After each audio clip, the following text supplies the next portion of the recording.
She didn't write a letter. She didn't send word ahead. Isabella Navarro just rode onto Coulter Hale's land one scorching afternoon with dust on her boots and a proposition that would get them both killed. She needed a husband, not for love, not for comfort, but for survival. The most dangerous man in Red Creek County had decided her family was done, and she had run out of quiet ways to fight back. What happened next changed everything about who Coulter thought he was, and what he believed he still had left to lose. If you're watching from your city, drop it in the comments. I want to see how far this story travels. Like the video, stay until the end. This one's worth it. The summer that year came down on West Texas like something personal. By mid-July, the creek beds had cracked into dry plates of mud. The cattle were losing weight no matter how much Coulter moved them, and the dust that lifted off the flats each afternoon settled into everything: the bedding, the flour sack, the crease behind a man's ears. It wasn't the worst drought Coulter Hale had seen in his 41 years, but it was close. And there was something about this particular heat that felt less like weather and more like a slow, deliberate pressure. Like the land itself was trying to decide something.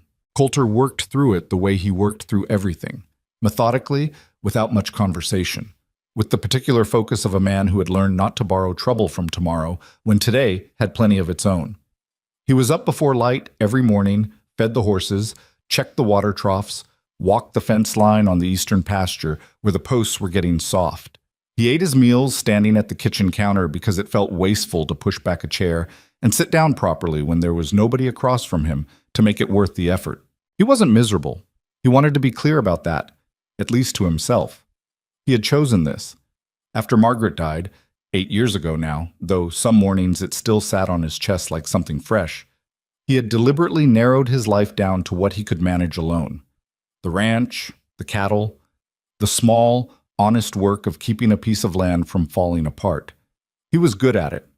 The place was clean, the herd was healthy, his credit at the hardware store in Red Creek was solid, and nobody had a reason to bother him.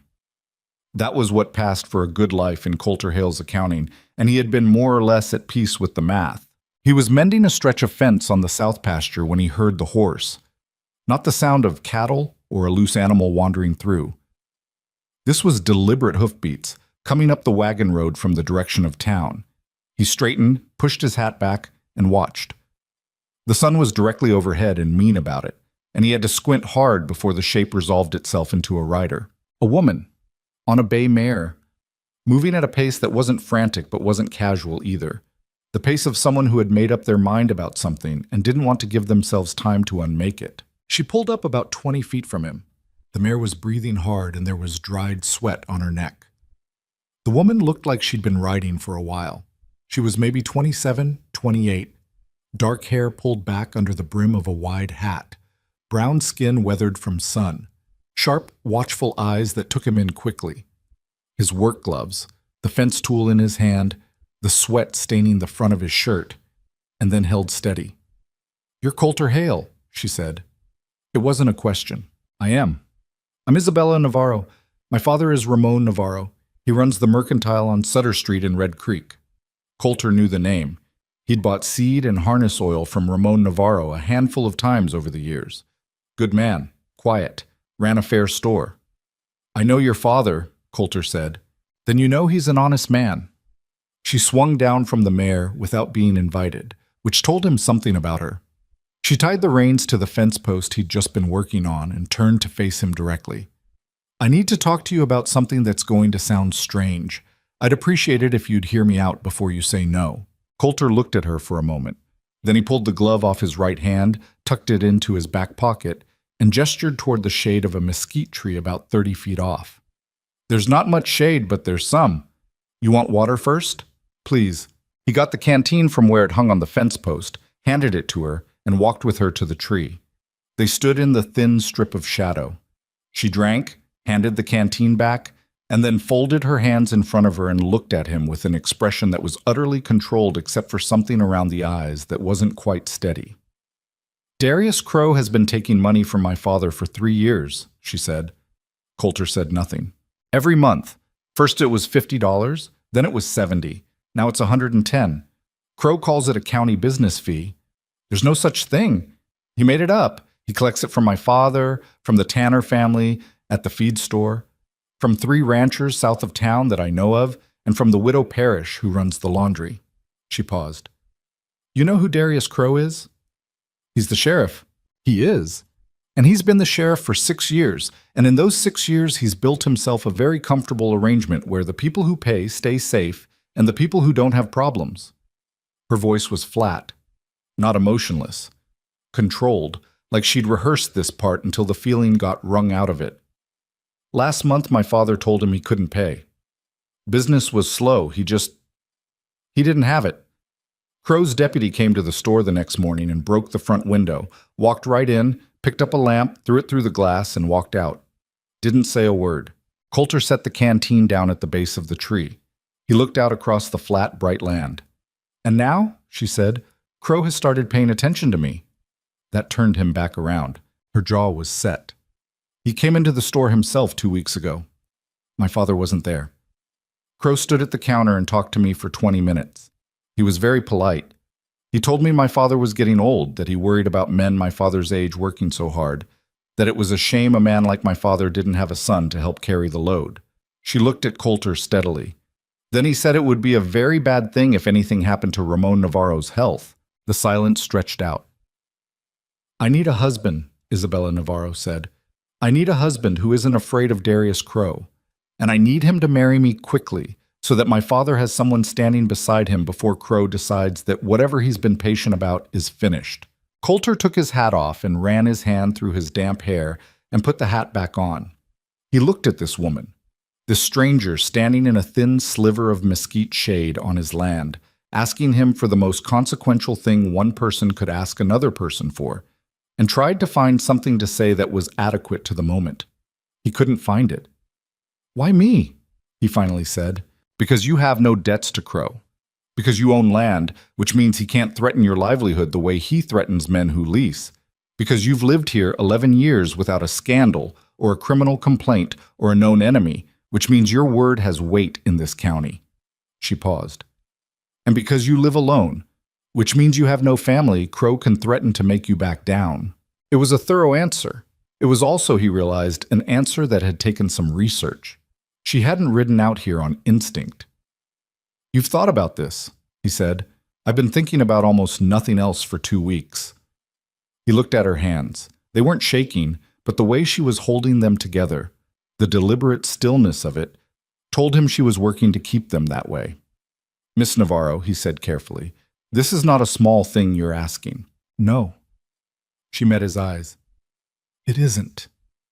Marriage is... I know what marriage is, Mr. Hale." Her voice was quiet, but it had an edge to it. "I'm not asking you to love me.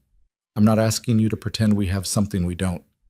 I'm asking you to stand up beside me in a legal, recognized way, so that when Darius Crow looks at my family, he sees that we are not alone and unprotected." She let out a short breath. "I'm asking you to be a wall. I can do the fighting myself." Coulter studied her. He believed her on that last part. "I'll need to think," he said. She nodded once, short and precise. "That's fair." She reached into her coat pocket and pulled out a folded piece of paper. "That's my father's address and the store address. If your answer is yes, come before the end of the week. If I don't hear from you by Sunday, I'll understand." She untied the mare, put her foot in the stirrup, and swung up with practiced ease. For a moment she looked down at him from the saddle, and there was something in her face that wasn't quite hope and wasn't quite despair, but was somewhere in the hard country between them. "I know this isn't a fair thing to put on a stranger," she said. "No," Coulter agreed. "It isn't." She nodded again, turned the mare, and rode back down the wagon road the way she'd come. He watched her until she was a small, dark shape in the shimmer of heat rising off the flats, and then until she was gone entirely. He stood there in the thin shade for a long time after that, listening to the dry wind and the distant complaint of a cow somewhere in the back pasture, turning the whole encounter over in his mind like a stone he'd found in the field that might be ordinary or might be something else entirely. Bog. He didn't sleep well that night. He cooked dinner, ate it, washed the plate in the pan, and then sat at the kitchen table with a cup of coffee that went cold while he stared at the lamp and thought. Outside, the heat had let up maybe 5 degrees from the afternoon, which meant it was merely punishing instead of brutal, and some kind of insect was going in the dry grass beyond the window screen with a rhythm that should have been soothing, but wasn't. Darius Crow. Coulter had been careful, in 11 years in Red Creek County, to have as little to do with Darius Crow as possible. This wasn't cowardice, or at least he hadn't examined it long enough to know if it was. It was more a survival instinct he'd developed after watching what happened to people who pulled at the wrong threads. Crow was the kind of man who held his power loosely enough that it looked casual and tightly enough that you only noticed the grip when it was already around your throat. He was big, not fat, but substantial, the kind of physical presence that filled a doorway and made you aware of it. He wore a sheriff's star the way some men wore expensive watches, not as a symbol of duty, but as proof of status. He smiled a lot, which on another man might have been reassuring, but on Crow always felt like the smile was slightly ahead of whatever he was actually thinking. Coulter had seen him work a room at the Stockmen's Association meeting 2 years back, watched him move from table to table, hand on shoulders, laughing at just the right moments, remembering details about men's families and farms and horses that made those men feel seen. It was impressive, in the way that a well-built trap was impressive if you were looking at it from a distance. He thought about Ramon Navarro's broken window, the lamp lifted up without a word and thrown through it, casual as discarding a cigarette. He thought about Isabella's face when she'd said, "He started paying attention to me."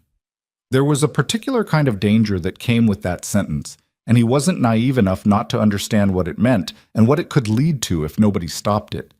He also thought about his own life. He was 41 years old. He had a ranch that was paid off, a herd that was holding, a reputation that was solid, and almost no one who would notice much in a day-to-day way if he ceased to exist. His neighbor Ed Rafter came by every few months to borrow something or return something borrowed.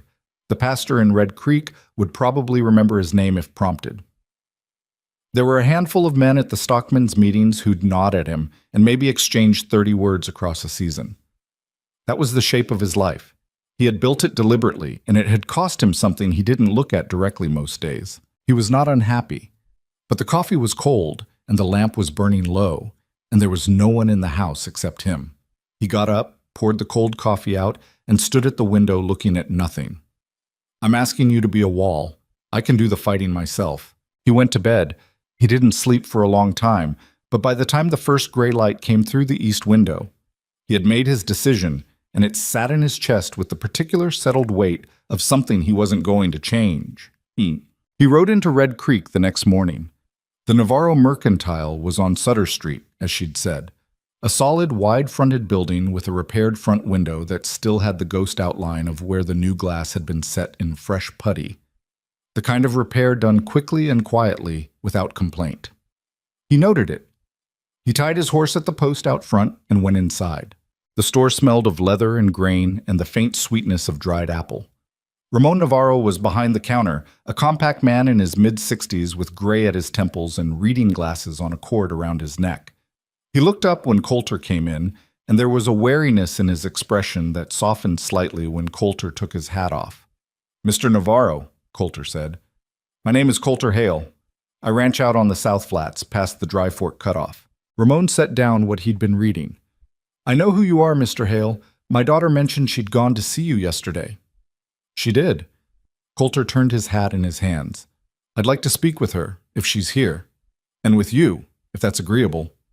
Ramon looked at him for a long moment with the careful eyes of a man who had learned to read people the hard way. Then he nodded toward the back room door. "She's in the back. I'll get her." Isabella came out from the back of the store wiping her hands on a cloth, and when she saw Coulter standing there, she stopped moving for just a beat. Not surprise exactly, but something recalibrating. And then she folded the cloth carefully and set it on the counter. "Mr. Hale." "Miss Navarro." He looked from her to her father and back again. "I came to say yes, if the offer is still on the table."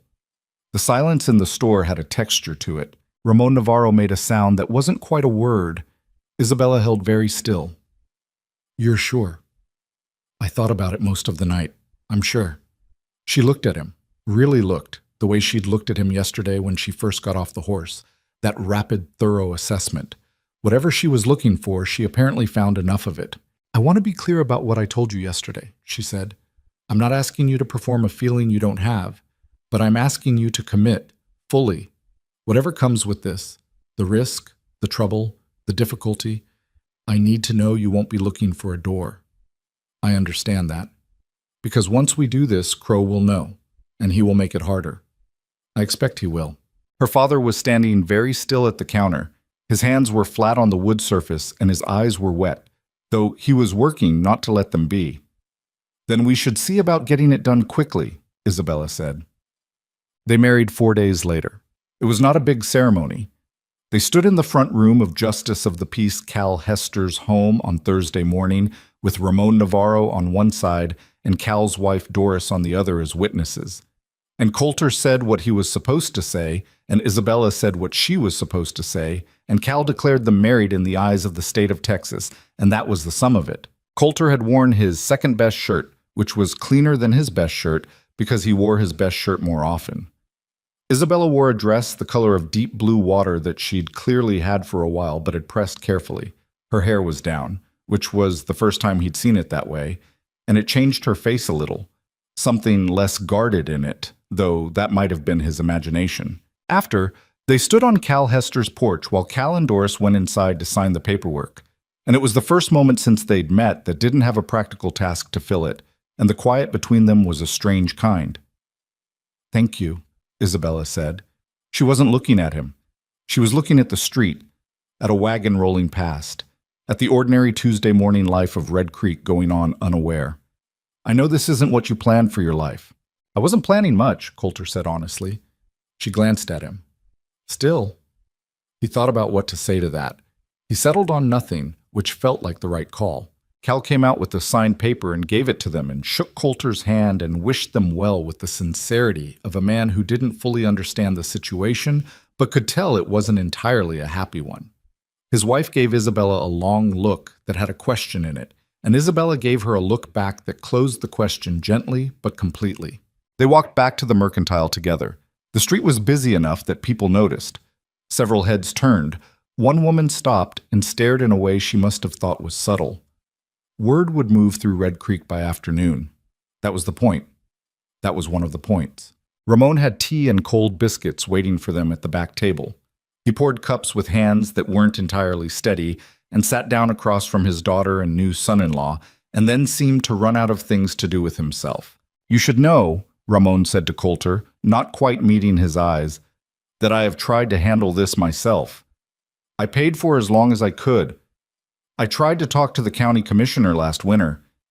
He stopped, cleared his throat. "Crow has more friends than people know." "What did the commissioner say?" Coulter asked. "He said he'd look into it. That was 8 months ago." Ramon's mouth tightened. "I should have found another way sooner." "Papa?" Isabella said quietly. "I put you in a position where you had to—" "Papa." Her voice was firm, but not harsh. "We are past the point of that conversation. We move forward now."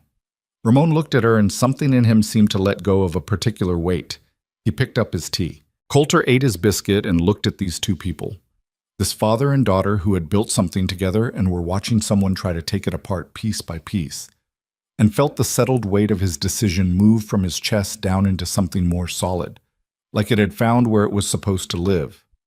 He said, "Tell me everything you know about Crow's operation. Every name, every incident, every detail you can remember. I want all of it." Isabella reached under the table and produced a journal, worn at the corners, the pages thick with her careful handwriting. She set it on the table in front of him. "I've been keeping records for 14 months, she said. He looked at the journal. He looked at her. "You started keeping records before you came to me," he said. "I knew we'd need them eventually. I just needed to find the right person to use them with." A beat. "I'm glad you said yes." Coulter pulled the journal toward him and opened it to the first page and began to read. They worked out the practical arrangement with the particular awkwardness of two adults who were not romantic people being forced to negotiate private things. Coulter's ranch was larger and more secure, and after 3 days of conversation, some of it stiff, some of it more honest than either of them expected, they agreed that Isabella and Ramon would move to the ranch. The Mercantile would stay open. Ramon would come into town each day to run it, and one of the Tanner boys who'd been looking for part-time work would help. But the family would sleep somewhere Crow's deputies couldn't reach as easily. Coulter had a second bedroom, which had been a storage room, and he spent 2 evenings clearing it out and putting in a proper bed frame and a chest he'd had in the barn since Margaret died. He did this without comment. Isabella thanked him without excess. What surprised him, and he hadn't expected to be surprised, was how quickly the house changed. Not dramatically, not in a way that was particularly comfortable. Isabella had opinions about where things should be, and she expressed them with a directness that sometimes caught him off guard. And he had habits he'd developed in 11 years of solitude that were occasionally ridiculous when observed from the outside. She reorganized the kitchen shelves on the second morning without asking, and he stood in the doorway looking at it, and then said nothing because she was right. It was better. She cooked dinner the first night, a thing with dried chili and beans and some hard cheese that was simple and good. He ate most of it. "You can tell me if something's wrong with it," she said. "Nothing's wrong with it. You're eating slowly. I'm not used to eating at the table with someone." She looked at him across the table. "That's a sad thing to say." "It's just a true thing." She considered that. "I suppose truth and sad aren't mutually exclusive." He thought about that for a moment. "No, they're not." Ramon arrived 3 days later with 2 wagon loads of their belongings, looking both relieved and guilty about the relief. He was a man who'd spent his life being the protector, and accepting protection did not sit easily on his shoulders. But he set up in the front room and found ways to be useful. He was handy with wood and fixed 3 things on the property in his first week without being asked, as if he needed to pay in labor for what felt like charity, even though it wasn't. Coulter watched him do it and recognized the impulse and left him to it. The first thing Crow did was nothing. 3 weeks passed. Coulter rode into Red Creek several times, went to the hardware store, past the sheriff's office. He saw Crow once, from across the street, a big, deliberate shape on the boardwalk, talking to 2 men Coulter didn't recognize. Crow saw him too. The sheriff looked at him for about 4 seconds with an expression that was pleasantly blank, and then turned back to his conversation. Isabella said, "He's recalculating." "I know," Coulter said. "Don't let the quiet make you careless." "I won't. I mean it. The quiet is the worst part. It's when people let their guard down." He looked at her. She was sitting at the kitchen table with her journal and a pen, and there was a tension around her eyes that told him the 3 weeks of quiet had been harder on her than on him because she knew better than to trust it. "You know how he works," Coulter said. It wasn't quite a question. "I've been watching him work for 3 years. I know how he thinks." She set the pen down. "He'll move when he thinks he has something clean, something that doesn't look like retaliation. That's how he's always done it." What does clean look like for him? An accident, a coincidence, something that makes us feel like we've just had bad luck, so we don't push back. Her voice was level. The window being broken wasn't a mistake. It was a message. He wanted my father to feel unsafe without being able to prove Crow did it. Coulter sat down across from her. The lamp between them made the space feel smaller than it was. "I've been talking to some people," he said. She looked up. "Ed Rafter, out on this North Range. His brother-in-law leases from the county, been paying Crow's so-called fee for 2 years. Tom Aldridge down at the Feed and Grain. He lost a contract with the county last spring that should have been his by every reasonable measure. Went to a man who's been seen in Crow's company." He paused. "There are more. People who've had things happen to them that didn't quite make sense at the time. We need them to talk. Most of them are scared." "I know." She wasn't dismissive about it. "Being scared makes sense. Crow doesn't leave obvious marks. That's deliberate." She turned the journal toward him and pointed to a page. "Look at this. 14 months of incidents. Every one of them, on its own, you could explain away. Window broken. Could have been vandals. Cattle that strayed and weren't returned. Could have been an honest mistake. But together, it's a pattern. Together it's a system." She tapped the page. "We need to show people the whole thing, not just their piece of it. Because their piece of it feels like bad luck.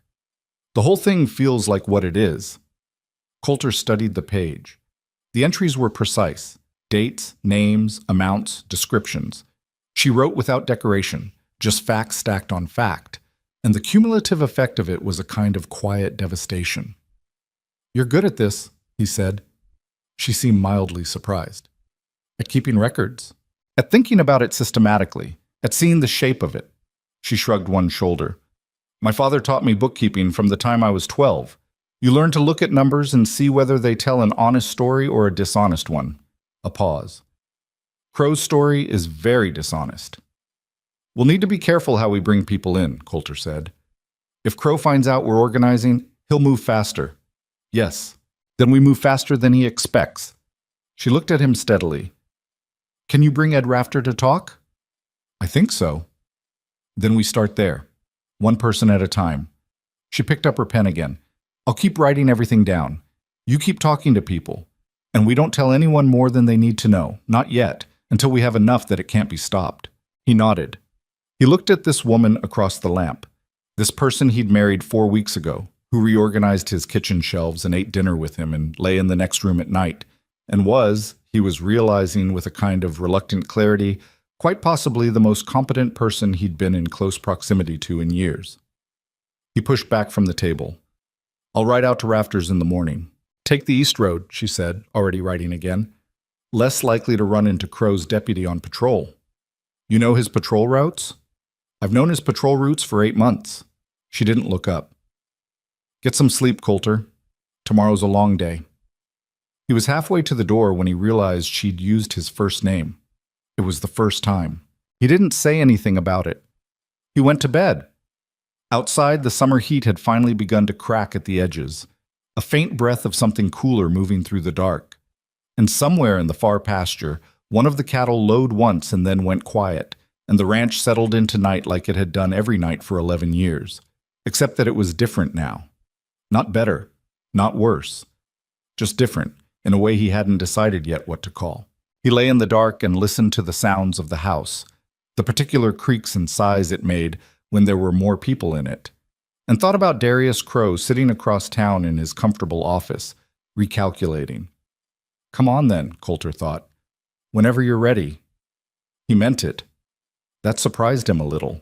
He closed his eyes and was asleep inside of 10 minutes, which was faster than he'd managed in weeks.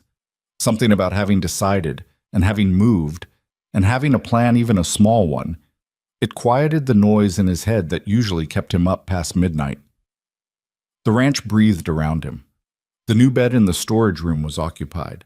The kitchen shelves were reorganized into something better, and out in the bunk room his father-in-law was snoring with a regularity that Coulter could hear through 2 walls, and it was, if he was honest, not an unpleasant sound. It meant people were there. It meant he wasn't the only one awake in it. Ed Rafter was a cautious man by nature, the kind who checked the sky twice before deciding whether to bring the hay in. He wasn't a coward. Coulter had seen him pull a calf from a mud bog in a rainstorm without complaint, and he'd buried 2 kids and a wife and kept his ranch going after. But caution was the primary color of how he moved through the world. So when Coulter rode up to his fence line on a Tuesday morning and told him what he was putting together, Ed stood with his arms crossed and his jaw working slowly for a long time before he said anything. You're talking about going up against Crow directly. I'm talking about documenting what he's done and putting it in front of people who can act on it, Coulter said. That's not the same thing. In practice, it is. In practice, maybe. Ed looked out across his pasture. His brother-in-law, the one leasing county land, the one paying Crow's invented fee, had lost 30 pounds in the last year from the stress of it, and Ed had watched that happen and hadn't known what to do about it, except feel bad. My brother-in-law's name would have to come into it. Eventually, yes, but not until we have enough that his name being in it doesn't put him alone in the open. How much is enough? More than we have now. Less than everything. Coulter shifted in the saddle. I'm not asking you to do anything today, Ed. I'm asking you to listen to what we've got, and if you think it's credible, maybe tell your brother-in-law there are other people who've had the same experience he has. Ed rubbed the back of his neck. That woman you married, Navarro's daughter, Isabella. She's the one with the records? She is. Ed was quiet again. His horse, tied to the post behind him, shook flies off its ear with a patience that seemed pointed. All right, Ed finally said. I'll come listen.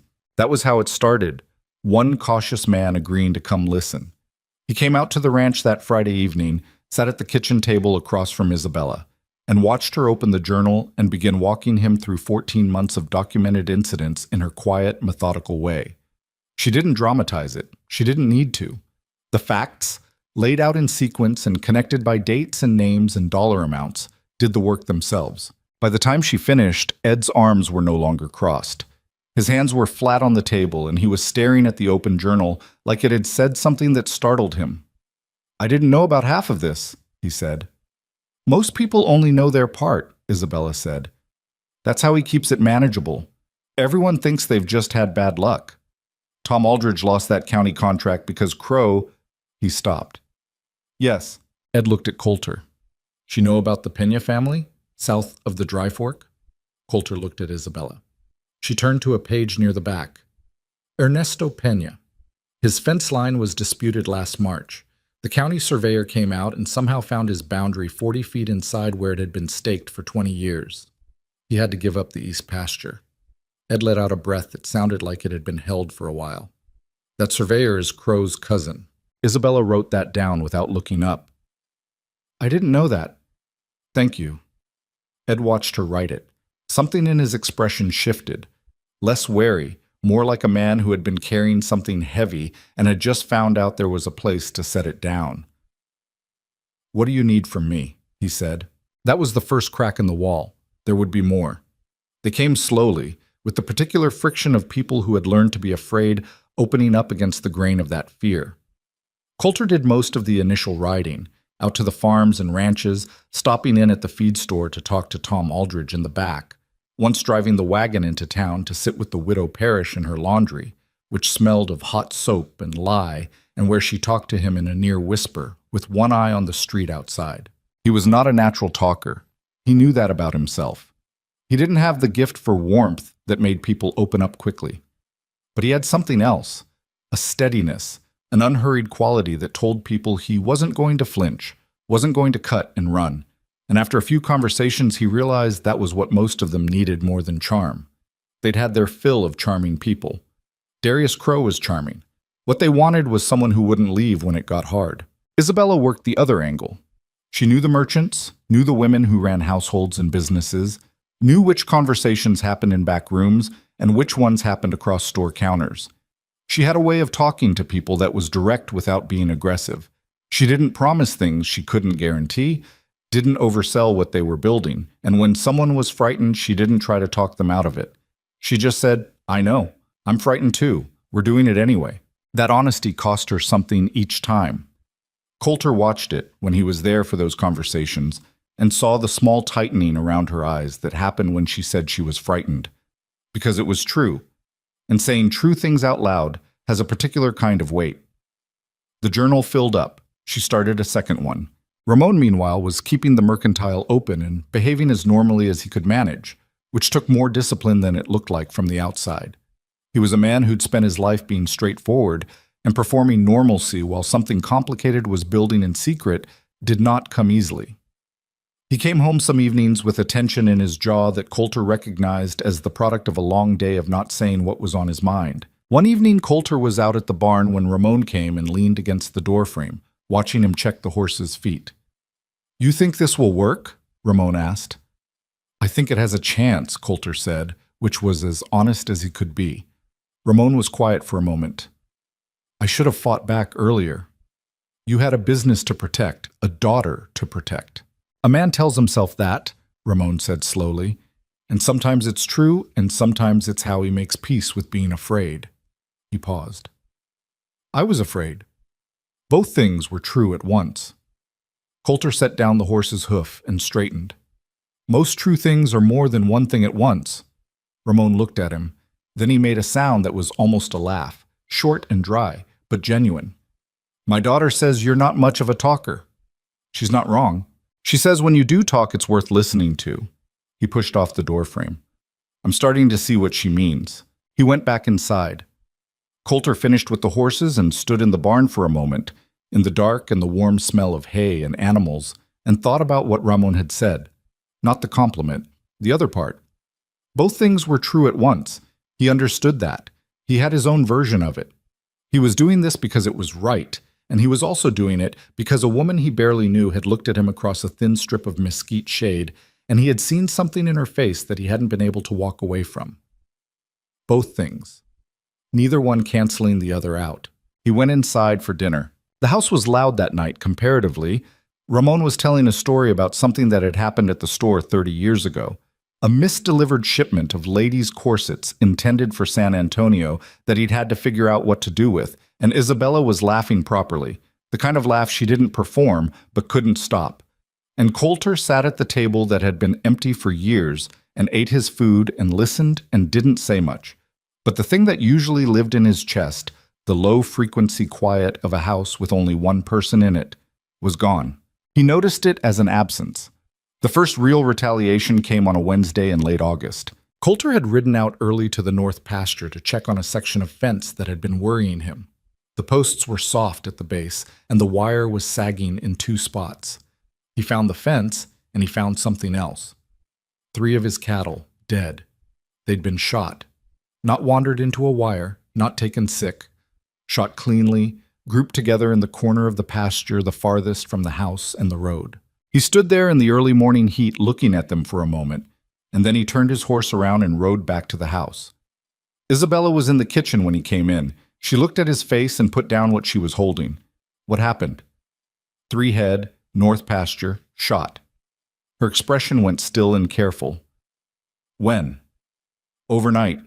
Far enough out that we wouldn't have heard it. He poured a cup of water and drank it and set the cup down. It's a message. I know what it is.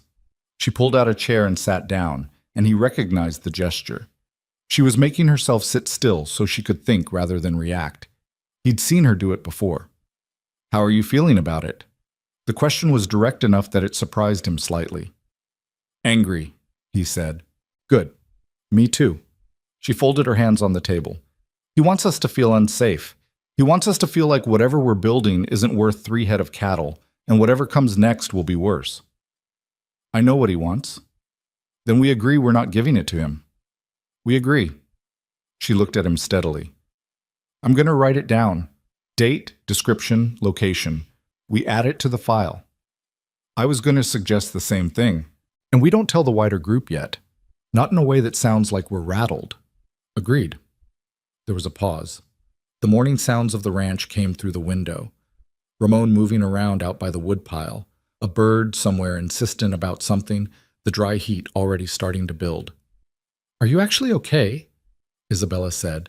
She said it differently than before, quieter. He thought about the 3 cattle in the north pasture, which were animals he'd worked with and moved and fed. There was a specific kind of anger that came with seeing something you'd cared for treated as a prop in someone else's demonstration. He felt it now, steady and cold under the surface. I'm fine, he said. Then, because she was looking at him in a way that suggested she could tell the difference, I'm angry about the cattle. I'll stay angry. It's useful. She nodded slowly. Don't let it make you hasty. It won't. He looked at her. Don't let it make you scared. Too late for that, she said quietly. But scared and stopped are different things. He sat down across from her.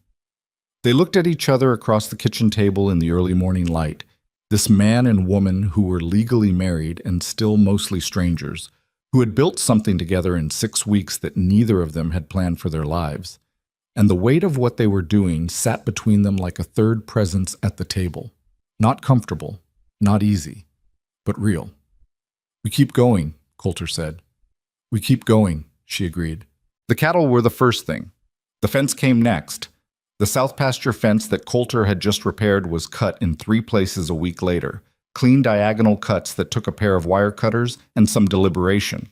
It didn't cause serious damage, but it let 6 head wander onto the Tanner property, and he spent the better part of a day getting them back. The week after that, a load of feed he'd ordered from the Aldridge store was shorted, half what he'd paid for, and the receipt mysteriously lost. Tom Aldridge was apologetic and sick with it, because he knew what had happened, and Coulter told him not to worry about it. It's not about the feed, Coulter told him. I know. I hate that it's not about the feed, Tom said. He was a big, soft-spoken man who'd been running his family's store for 15 years and had no talent for conflict. What do you want me to do? Keep your records, write down what happened today, and keep talking to us. Tom looked like he wanted to say something more and couldn't quite find it. He settled for nodding, with the expression of a man bolting himself to a decision he was afraid of and doing it anyway. There were other things, small things, calculated things, the kind designed to drain time and energy and confidence without crossing into anything easily provable. A rumor appeared in town that Coulter's cattle had a blight. It wasn't true and went away in a week. But in the meantime, 2 buyers he'd been in correspondence with sent cautious letters. Isabella heard from a woman she trusted that Crow had been talking, very casually, very pleasantly, about how it was a shame that Coulter Hale had married into trouble, how he hoped it wouldn't affect the man's standing in the county, how he'd always thought Hale was a decent fellow who'd just made a poor choice. "He's trying to separate you from me," Isabella said when she told him. "Make it seem like the trouble is mine and you've been foolish enough to attach yourself to it." "I know. Does it bother you? That people might think that?" He considered the question seriously. "Some of the people who think it aren't worth the worry. Some are. The ones who are, I'll handle by being here and not going anywhere." He looked at her. "Does it bother you that he's framing it that way?" She made a face that was half frustrated, half something else. "It bothers me that it's an effective strategy. People want a simple story. The simple story is that I'm the problem." She paused. "I've been the problem my whole life, in one way or another. I'm used to it." He wanted to say something to that, but she'd already moved on to something in the journal, and the moment passed. He filed it away in the category of things he was learning about her, the things she said without armor on, usually briefly and in passing, as if she hadn't quite meant to. She wasn't an easy person. He could acknowledge that without it being a complaint. She was precise and sometimes sharp and had a habit of being right about things in a way that she didn't make a performance of, which was somehow more difficult to absorb than if she'd crowed about it. She moved through their shared space with the careful deliberateness of someone who was always aware of being a guest, even when she wasn't. She made coffee in the mornings without asking if he wanted any, and just left a cup on the counter for him, which he noticed and said nothing about, and she did the same. They were figuring out the grammar of a shared life, in the same halting way you figure out the grammar of a foreign language, through trial and occasional error and the gradual accumulation of small understandings. It was not romantic. It was something more functional, and he was finding more durable. September came in and the heat broke a little, just enough that the evenings had a breath of something cooler in them. And they'd taken to sitting on the porch after dinner when the work was done. Him in the chair on the left, her in the chair on the right, sometimes talking and sometimes not, watching the dark come in over the flat land. It was on one of those evenings that she said, without preamble, "I think we have enough to approach Judge Whitlock." Coulter turned to look at her. "You sure?" "Not certain, but enough that it's worth the conversation." She had the second journal in her lap, which she'd been going through. "We have 9 families directly affected, documented incidents spanning 3 years, financial records from my father's store showing the extortion payments. Ed Rafter's brother-in-law has agreed to make a statement. The widow Parrish will confirm the payments." She paused. "And I found something in the county records last week that I haven't told you yet." He waited. "The land survey that displaced the Pena family, the one done by Crow's cousin. It was filed with an incorrect date. It backdates the survey by 4 months to make it look like it was done before a county ordinance that would have required an independent review." She looked at him. "Someone filed a false document with county records. That isn't just extortion. That's fraud against the county itself." The porch was quiet. Down in the pasture, one of the horses moved. "Whitlock," Coulter said. "Whitlock." She closed the journal. "He's retired, but he still has standing. And he's the one man in this county that Crow has never been able to get anything on because Whitlock doesn't want anything Crow could offer." A pause. "He knew my father 20 years ago. He might listen." Coulter looked out at the dark land. The stars were coming in, sharp and thick, the way they only got when the air finally dried out. "I'll ride to his place tomorrow," he said. "We'll ride," she said. He glanced at her. "This isn't just your fight," she said. "Not sharp, just clear." "It never was." "No," he said. "It never was." They sat for a while longer in the quiet that had become, without either of them deciding it had, a comfortable one. Not the quiet of distance, the quiet of 2 people who had been through something together and didn't need to narrate it. Inside, Ramon had fallen asleep in his chair again, with a book open on his chest, which he did 3 nights out of 5 and then denied every time.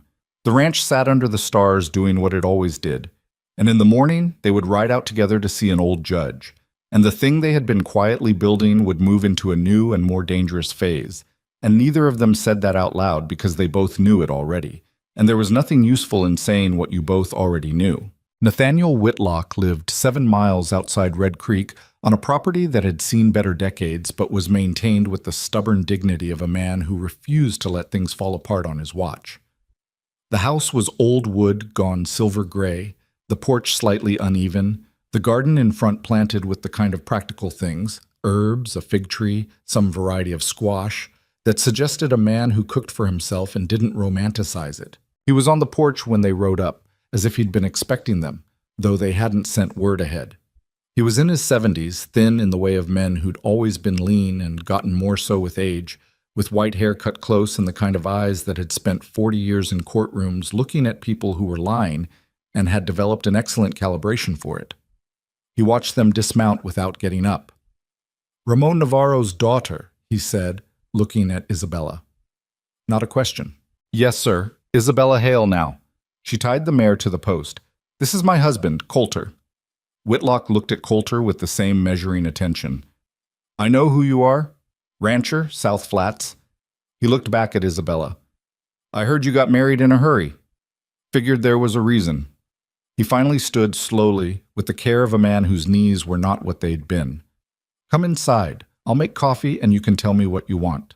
The inside of the house was mostly books. Not decorative books arranged for effect. Working books, marked and stacked and lived in, covering a long table and 2 shelves that bowed slightly under the weight. A wood stove in the corner even though it was too warm for it. A single window that looked out on a dry creek bed. He made coffee without asking how they took it and set the cups down and sat across from them and folded his hands on the table. "All right," he said, "talk." Isabella opened the journal. She had reorganized it the night before into a sequence she could move through efficiently, and she did. Names, dates, amounts, incidents, connecting threads. She didn't rush, and she didn't editorialize. She let the record speak and came in only to explain the connections. Whitlock listened without interrupting. He was absolutely still while she talked, the way a man gets still when he's concentrating hard, and his eyes moved between her face and the pages of the journal with the focused attention of someone taking in information rather than waiting for a pause to speak. When she got to the falsified survey document, he held out his hand and she gave him the copy she'd made at the county records office. He read it carefully. Then he read it again. "Who else has seen this?" he said. "No one outside this room," Isabella said. "And my father." Whitlock set the paper down. He picked up his coffee cup, found it had gone cold, set it back down. "The date discrepancy. You're certain about the ordinance timeline?" "I have the ordinance date from the county record book. March 14th. The survey is dated November of the prior year, but the survey references a boundary marker that wasn't installed until February. I found the installation record from the county works ledger." She paused. "Someone changed the survey date after the fact, but they didn't check what the survey itself referenced." Whitlock looked at her for a moment. "You found that yourself?" "I did." "How long did that take?" "About 3 weeks of going through records on days when the county clerk was at lunch." He was quiet for a moment that felt evaluative. Then he looked at Coulter. "And you? What's your stake in this beyond the cattle and the fences?" Coulter said, "My wife's family is being threatened by a man who's been running this county like a personal tax scheme for 6 years. That's enough." "That's a clean answer." Whitlock leaned back. "It doesn't tell me whether you'll hold when it gets worse." "Then you'll have to watch and see." The old judge looked at him for another beat, and then made a sound that might have been approval. He turned back to Isabella. "What do you want from me specifically?" "We're going to bring this to a public forum," Isabella said. "We're going to have the affected families speak. I want it to be more than just grievance. I want it to be a formal presentation of documented evidence. If you're there, if you validate what we've assembled, it carries weight that ordinary citizens can't give it." She paused. "And I want to send a copy of everything to federal authorities before the meeting, so that when Crow tries to shut it down or discredit it, there are people already coming who can't be managed by a county sheriff." Whitlock drummed his fingers once on the table. "You've been corresponding with federal authorities?" "Not yet, but I intend to. I'm waiting until we have your answer, because your validation is part of what makes the package credible rather than just a collection of accusations. He looked at her steadily. You planned this sequence deliberately. Yes. Why federal and not state? Because 2 of the county commissioners are photographed at Crow's annual hunting party.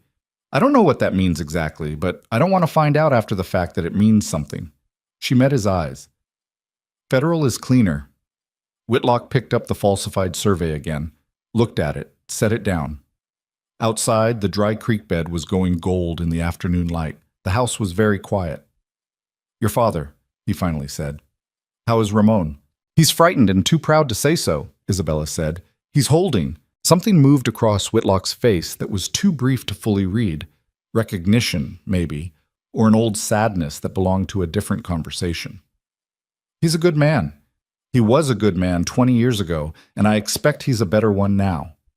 He stood up carefully, went to the window, stood with his back to them for a moment.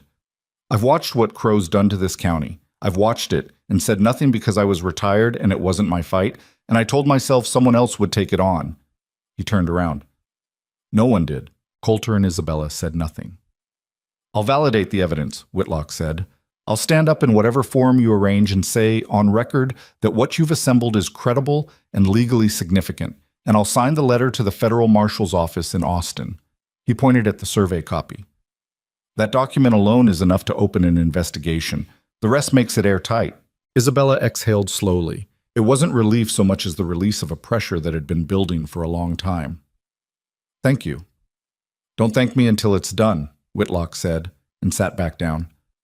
And understand that when Crow finds out what's coming, and he will find out, because men like him always have someone watching, it's going to move fast and it's going to be ugly. Are your people ready for that? Coulter said, They're as ready as frightened people can be, which is to say, not fully, but enough. Whitlock looked at him with something that was almost approval. Honest answer. He reached for a sheet of paper and a pen. Sit down. Let's talk about the letter. They rode back to the ranch in the early evening with the letter drafted and Whitlock's commitment secured. And the satisfaction of it was real but careful. The satisfaction of a step taken in the right direction while knowing there were difficult steps still ahead. Isabella held the copy of the letter inside her coat against her chest. Neither of them talked much. The land was going purple and orange around them, and the first cool air of the season moved across the flats, and it was the kind of evening that would have been peaceful in different circumstances. He's going to find out, Coulter said, when the ranch lights came into view. Yes. How long do you think we have before he moves on something? Less time than we want. She looked at him. We need to get the letter to Austin and set the date for the meeting before he acts. Maybe 2 weeks. 3 at the most. I'll ride the letter to the telegraph office in Grayford tomorrow. Not Red Creek. The telegraph office in Red Creek reports to the county. I know. I was going to suggest Grayford. She paused. Go before dawn. Don't tell anyone where you're going until you're back. He nodded. They rode into the yard and unsaddled in the fading light, and inside the kitchen window Ramon was moving around, cooking something that smelled of onions and cumin, and the ordinary domesticity of it was such a sharp contrast to what the day had contained that it almost made Coulter laugh. Almost. He was in Grayford before 8 the next morning, and the telegram was sent before 9, addressed to the U.S. Marshal's office in Austin with Judge Whitlock's name prominently in the header. The telegraph operator, a boy of about 20 who was professionally indifferent to the content of messages, took the paper without comment and charged him 40 cents, and that was that. 40 cents, and the weight of the thing shifted from purely local to something larger. Coulter rode back to Red Creek County feeling the change of it, like a gear clicking into place. The next 10 days were the most demanding of the whole enterprise. They set the date, a Saturday, 3 weeks out, in the center of Red Creek's main street where the Stockmen's Association sometimes held its public meetings. They began, quietly and carefully, informing their 9 families about the plan. Not all at once, one at a time, with enough detail to prepare them, but not so much that any single leak could blow the whole thing before it happened. Tom Aldridge nearly backed out twice. The first time, Coulter sat with him in the back of the feed store for an hour and let him talk through his fear without arguing with it. The second time, Isabella came, and she said something to Tom that Coulter wasn't in the room for, and when he came back in, Tom's face had settled into something that looked like resolved. He never found out what she'd said, and he didn't ask. The widow Parrish, conversely, was steady as a post once she'd committed.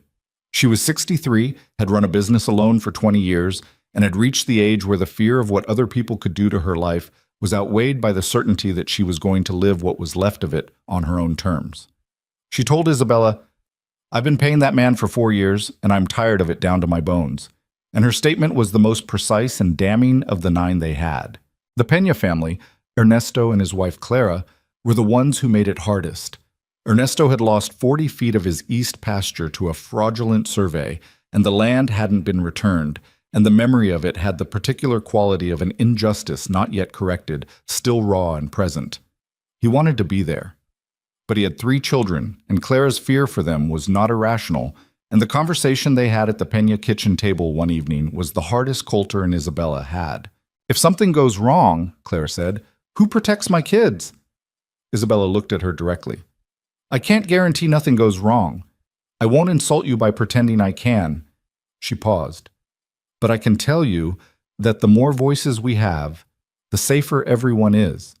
The more people standing in that street, the harder it is for Crow to make any one of us a target." Clara looked at Ernesto. Ernesto looked at his hands. "He took our land," he said quietly. "He used a lie to take it. My grandfather broke that east pasture." He looked up. "I'll be there." Clara pressed her lips together and didn't argue, which was its own kind of statement. 14 days after the telegram, they received confirmation from the Austin Marshal's office. A formal letter, brief and official, acknowledging receipt of the evidence package and indicating that a federal inquiry had been opened and that a marshal would be dispatched to Red Creek County. No specific date. No names. But it was real, and it was coming, and it meant that whatever happened in that street in 9 days, there was a structure behind it that Crow couldn't simply intimidate away. Isabella read the letter twice standing at the kitchen table and then set it down very carefully, as if it were fragile. "Well," she said. "Well," Coulter agreed. They looked at each other across the kitchen, and there was something in that moment that neither of them put words to. Not celebration exactly, but the recognition of a thing built, stone by stone, out of fear and stubbornness, and the particular kind of hope that isn't optimism, but is more like refusal. Ramon, reading over Isabella's shoulder, made a sound low in his throat and put his hand on her shoulder, and squeezed once. She put her hand over his and held it there for a moment. Crow moved on a Thursday. Coulter was in Red Creek buying lumber when it happened. He was loading the wagon at the hardware store when he heard boots on the boardwalk behind him. Too many, moving with purpose. And by the time he turned around, there were 3 of them. Crow's deputy, Luther Crane, a thick-necked man with a face that showed very little, and 2 others Coulter recognized as men who appeared when things needed doing that the sheriff didn't want to be visibly attached to. "Coulter Hale," Luther said. He had a piece of paper in his hand. "I'm placing you under arrest." Coulter looked at the paper. Then he looked at Luther. "For what?" "Cattle theft." Luther said it without hesitation, with the bored confidence of a man reading from a script he'd already memorized. Specifically, 32 head of cattle belonging to the Brennan Ranch, found in your north pasture 6 days ago. The Brennan Ranch. Coulter had met a man named Brennan once at a stockman's meeting. He ran a modest operation north of town. The accusation was so specific and so structurally clean that it took Coulter a half second to realize exactly what he was looking at. Not a desperate move, but a planned one. The cattle in his north pasture, found 6 days ago. Which meant they'd been put there 6 days ago by someone working for Crow, and someone at the Brennan Ranch had been persuaded or coerced into signing a complaint. He thought about running through all of this out loud and decided against it.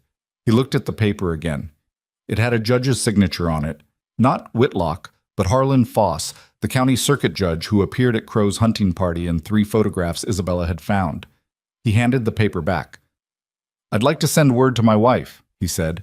"You can do that from the jail." "Is that how we're doing this?" Luther met his eyes without expression. "That's how we're doing this." The walk to the jail was short and public. Coulter walked it with his hands in front of him rather than behind, which Luther allowed because arguing about it would have looked worse than allowing it, and Coulter noticed the people on the street who saw him. Their expressions, the way some of them looked quickly away and some of them watched with something complicated in their faces. At least 6 people saw it. He counted. 6 people who knew him, who had been part of the network Isabella had built, who now watched Coulter Hale walk to the jail in Red Creek on a Thursday afternoon. He hoped she'd find out quickly. The jail had 2 cells. The other one was empty. Luther locked the door without ceremony and left him there, and a younger deputy, whose name Coulter didn't know, sat at the desk near the door reading something and didn't look up. The cell had a cot with a thin mattress, a bucket, and a small window that looked out on the side alley. The window was barred. Coulter sat on the cot. He was not panicking. He was not quite calm either, but he was doing the thing he'd learned to do in hard situations, making a deliberate choice not to let the feeling in his chest dictate what his mind did. He thought about the situation clearly and without ornament. Crow had been watching. He'd known the meeting was being organized. Someone had talked, or he'd guessed, or he'd been more attentive than they'd given him credit for. He'd had time to prepare this. The cattle planted, the complaint arranged, the warrant obtained from a friendly judge. It was tidy. It was designed to do several things at once. Remove Coulter from the picture, create a legal cloud over his reputation, and demonstrate to the 9 families that being part of this resistance had tangible, personal consequences. It was, Coulter had to admit, not a stupid move, but it assumed Isabella would panic. He thought about her reading the letter from Austin, the way she'd set it down carefully, the way she'd looked at him across the kitchen with that thing in her face that wasn't optimism, but was more like refusal. He sat back against the wall and waited. The message reached Isabella inside of 40 minutes, brought by a boy from the hardware store who'd seen the arrest and knew where the Hale Ranch was. She was at the kitchen table with the second journal when the boy arrived, breathless and wide-eyed at the door, and she listened to what he said and thanked him and gave him a coin and closed the door. She stood with her back against the door for maybe 10 seconds. Then she moved. She went to the locked box under her bed where she kept the original copies of everything: the journals, the county records, the letter from Austin, the statements she'd been quietly collecting from each family, written and signed and witnessed. She took out the stack and carried it to the kitchen table and sat down and looked at it. Her father appeared in the doorway. "Isabella, what happened?" "They arrested Coulter. Cattle theft. It's fabricated." She was already sorting the papers. "I need you to go to Ed Rafters and tell him what's happened and tell him the meeting is moving up. Not Saturday. As soon as possible. I'll send word when I have a date." She looked up. "Don't go through town. Take the East Road." Ramon looked at the stack of papers and at his daughter's face. "What are you going to do?" "I'm going to get my husband out of jail." She said it the way you say something when you've already figured out how and just haven't said it aloud yet. "And I'm going to make sure when he walks out of that building, Darius Crow can't put him back in." She went to see Whitlock that same afternoon. He listened to what she told him, and his face went through something, anger, carefully contained. And then he stood up from his chair with more speed than he'd shown that first day. "The cattle," he said. "You can prove they were moved onto his property?" "I can prove they weren't there 8 days ago. I have a record from Coulter's last full cattle count, documented, with signatures from 2 witnesses who were helping him with a branding." She paused. "And I know Brennan. He's a decent man. He's been pressured into signing something. If I can talk to him without Crow's people present, I think he'll tell me what actually happened." "Go see Brennan," Whitlock said. "I'll draft an emergency writ challenging the warrant on grounds of procedural irregularity. Foss signed it without a proper preliminary hearing, which is technically required. It won't get Coulter out today, but it puts a clock on how long they can hold him without bringing it to open court." "How long?" 4 days. If I push it, maybe 3. He looked at her. "That's your window." "I know." She stood. "I'll be at Brennan's before dark." He stopped her at the door. "Miss Navarro." He said her maiden name, not her married one. She turned. "You built this whole case yourself, before you even found the right person to stand with you." He said it evenly, not as flattery, as fact. "That is not a small thing." She looked at him for a moment. "It wasn't enough by itself." "No, but it was the foundation everything else is sitting on." He nodded once. "Go." She went. Brennan's ranch was north of town. An hour's ride on a horse she pushed harder than she should have. She found him in his barn, a wiry man in his 50s with the look of someone who hadn't slept well in days. When he saw her coming, he stopped what he was doing, and the expression on his face was not hostile. It was ashamed.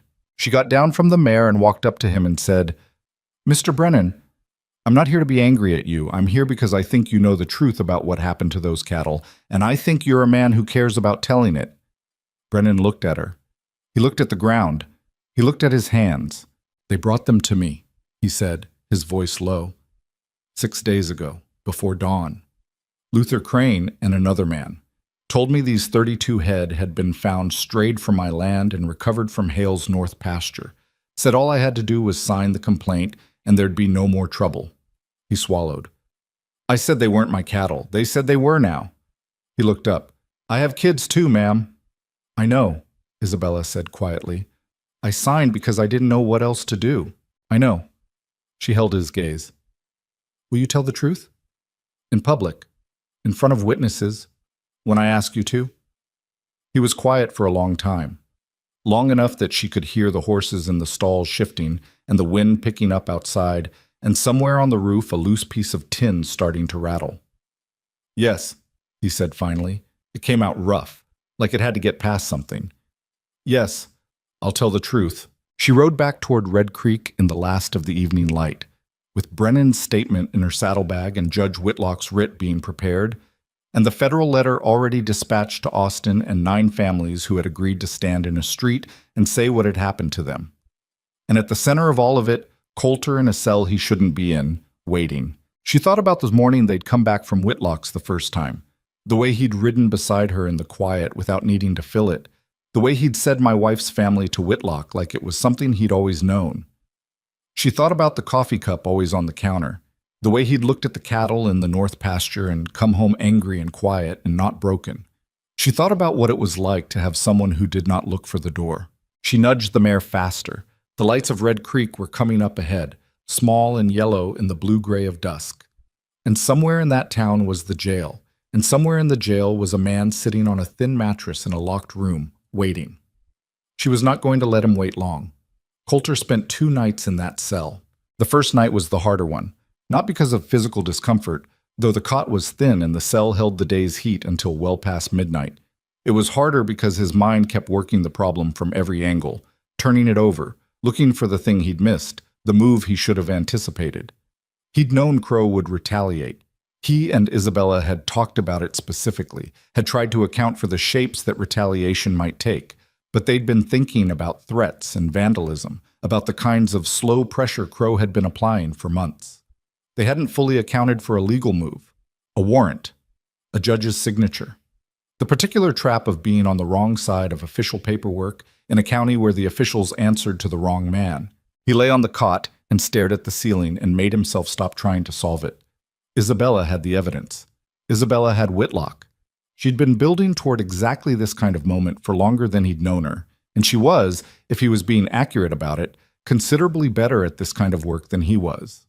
His job right now was to stay calm and not do anything that gave them a reason to add charges or extend the hold. He slept badly, but he slept. The second day passed with the particular grinding slowness of enforced idleness. The young deputy brought him food twice, beans and bread, edible but not of interest, and didn't make conversation. Luther Crane came in mid-morning and stood outside the cell for a moment, looking at Coulter with that flat, professional expression. "You're going to want to think about what you've been doing," Luther said. "Man with a good property, solid standing, lot to lose." Coulter looked at him. "I haven't lost anything yet." "You might." "Then I'll deal with it then." Luther stood there a moment longer, waiting for something. Anxiety, maybe, or the first crack of a man reconsidering, and when he didn't get it, he walked back out without another word. What Coulter didn't know, sitting in that cell through the long second afternoon, was the scale of what was moving outside of it. Isabella had not slept. Not the first night, not much of the second.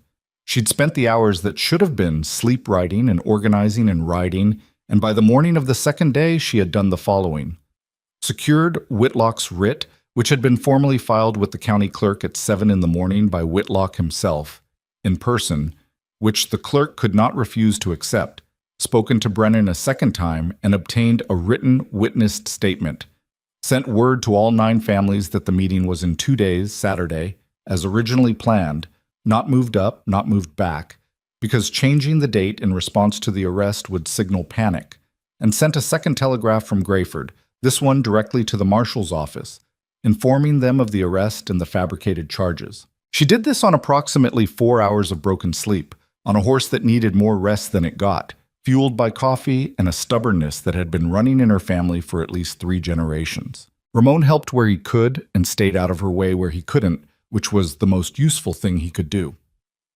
Ed Rafter rode 12 miles on the second morning to come and ask what he could do, and she put him to work delivering messages to 3 of the families she hadn't been able to reach personally.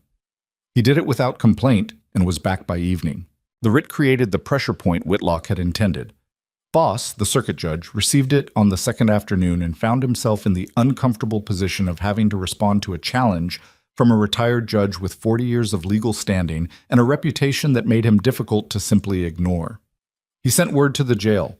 Coulter would be brought before him the following morning for a formal hearing on the warrant's validity. Isabella received this news from Whitlock's messenger and sat with it for a moment. "That's tomorrow morning," she said. "Yes," Whitlock said.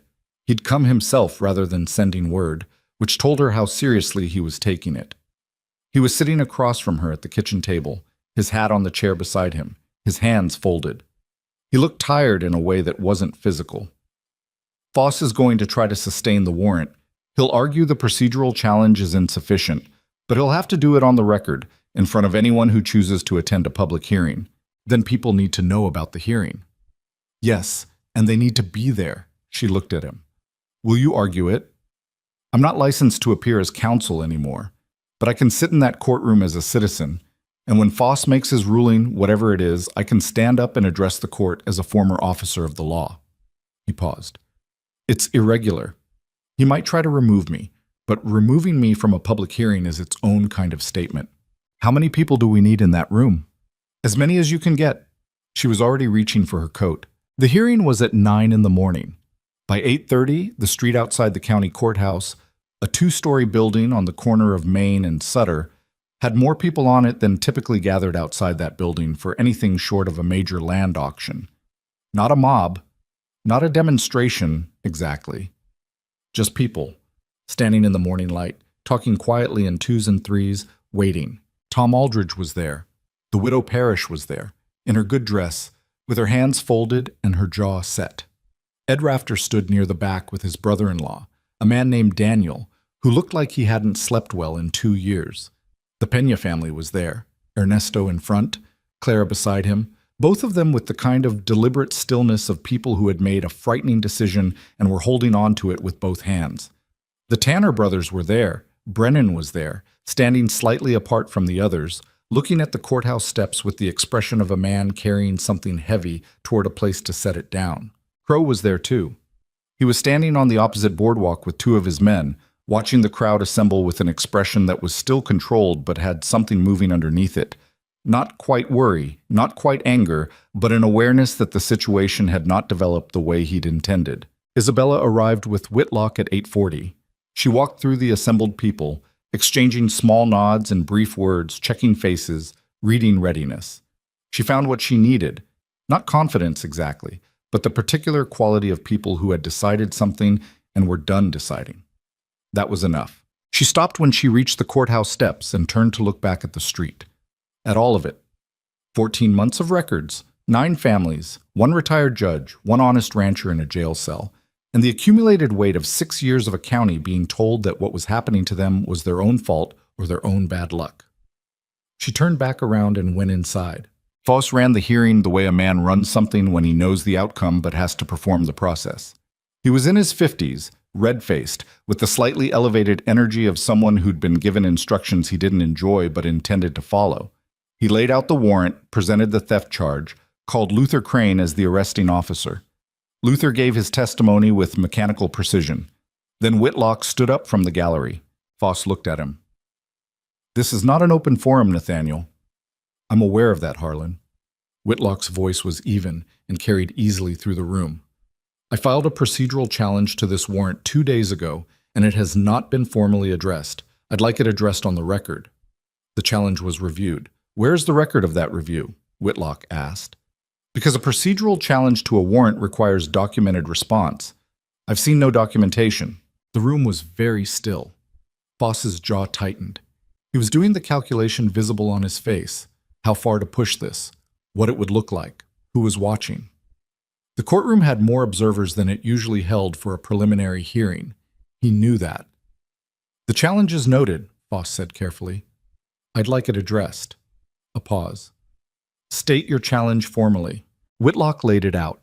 The missing preliminary hearing, the timeline irregularities, and then, with the calm of a man who had been in courtrooms for 4 decades and knew exactly when to play what, he introduced Brennan's written statement, delivered it to the clerk himself, who had no procedural grounds to refuse it. Then he said, I'd also like to note for the record that the cattle in question were not in Mr. Hale's north pasture 8 days ago, as evidenced by a witnessed cattle count with 2 signatures conducted by the accused himself, which I am also entering into the court record. Foss looked at the documents. He looked at Whitlock. He looked at the room. The room had 27 people in it, more than he'd expected, more than he was comfortable with. He recessed for 15 minutes. When he came back, his face was doing something complicated that wasn't quite the same as before.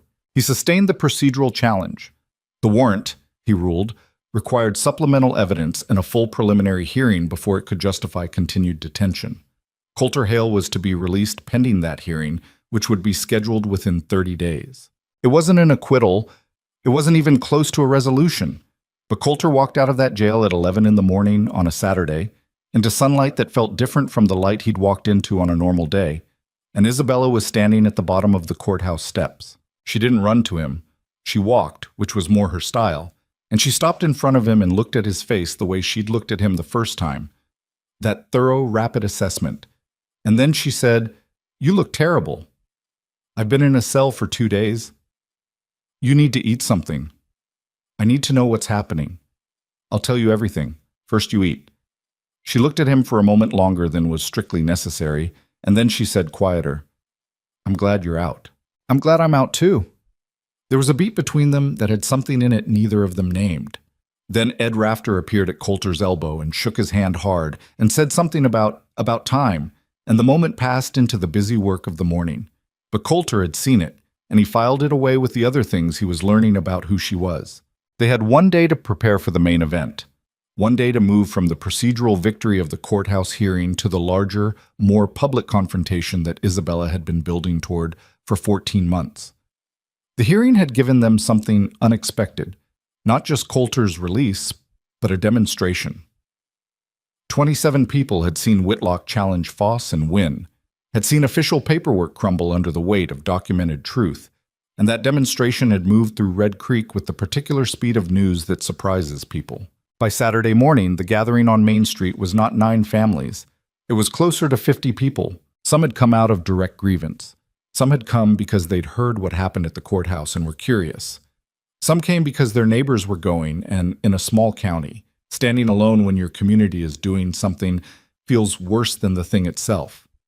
Whatever the reason, they were there. Ranchers, merchants, farmhands, 2 school teachers, the owner of the hotel on the south end of Maine, a handful of people Coulter didn't recognize who turned out to be from the outlying districts, word having traveled further than any of them had planned. Crow was there too. Of course he was. He stood on the boardwalk in front of his office, which faced Main Street, in his full uniform with his star prominent, flanked by Luther and 2 other deputies. He was not moving. He was watching. His expression was the same controlled pleasantness he wore in public, but the pleasantness had gone slightly mechanical, the face of a man performing a feeling he no longer had access to naturally. Isabella stood at the center of the street with her 2 journals and the stack of documents she'd assembled and organized and carried through 14 months of quiet, dangerous work. Whitlock was beside her, a step back, present, visible, but making clear that the floor was hers. She didn't have a podium or a platform. She stood on the packed dirt of Main Street in her good dress, with her dark hair back under her hat, and her voice carrying in the dry, still morning air, and she began. Most of you know something happened to you, she said. I want to show you that what happened to you wasn't an accident. She started with the payments, the extortion scheme, its structure, its timeline. She named numbers and dates and amounts, not to humiliate anyone in the crowd, but to establish the pattern. She named the mechanism, the county business fee that didn't exist, the deputies who appeared when payments were missed, the carefully deniable consequences. She spoke for about 10 minutes, laying the framework, and the street was quiet in the way streets get quiet when people are listening hard. Then she stepped back and said, "Mr. Rafter." Ed Rafter came forward. He was not a natural public speaker. He held his hat in his hands and his voice was rough, and he looked at his boots more than at the crowd. But he said what had happened to his brother-in-law in plain, blunt language, and the plainness of it was more convincing than eloquence would have been. Daniel, Ed's brother-in-law, spoke after. His voice shook at first and then steadied. He said the amount he'd paid over 2 years. He said what had happened when he'd been late. He said it looking straight ahead, not at Crow's boardwalk, not at the ground. The widow Parrish spoke. She was not shaky. She stood with her hands folded and looked at the crowd and said she'd paid $110 a month for 4 years. And she wanted it said publicly that this was theft, and she was done pretending it was anything else. Ernesto Peña spoke. He described the survey, the boundary, the east pasture his grandfather had broken. His voice was low and even, and had the quality of someone who has decided that anger is too precious to spend on performance. Brennan spoke last before the documents. He looked worse than anyone, pale, with shadows under his eyes. But he said what he'd said to Isabella in his barn, and he said it clearly. The cattle had been brought to him before dawn. He had not reported them stolen because they were not his cattle. He had signed the complaint under duress. He looked at the courthouse steps when he said it, and then he looked at Crow's boardwalk, and then he looked away. Crow had not moved. His face had gone from controlled pleasantness to controlled blankness, which was its own kind of tell. Then Whitlock stepped forward and addressed the crowd in the way a man addresses a crowd when he has spent 40 years doing it professionally and knows exactly how much weight his words carry in a space like this. He validated the evidence, the journal records, the financial documents, the county records showing the falsified survey date, the discrepancy between the survey's stated date and the boundary marker's installation record. He used the word fraud. He said it clearly, and then he said it was his professional judgment as a former judge of this state that the evidence assembled by Isabella Navarro Hale constituted sufficient grounds for a federal criminal investigation, and that the U.S. Marshal's office in Austin had been formally notified and had confirmed that an investigation was open. That last sentence moved through the crowd like a physical thing. Luther Crane, on the boardwalk, said something to Crow in a low voice. Crow didn't respond. He was looking at Whitlock with an expression that had finally lost its performance quality entirely. What was underneath was not the face of a man who had a plan. It was the face of a man who had run out of moves and was standing in the open with nowhere left to step. Someone in the crowd, Coulter never saw who, called out, "Let him answer for it." Not a roar, not a mob, just a voice, and then a murmur of agreement that moved through 50 people standing in a street on a Saturday morning. Coulter was standing off to the left, beside his father-in-law, watching all of it.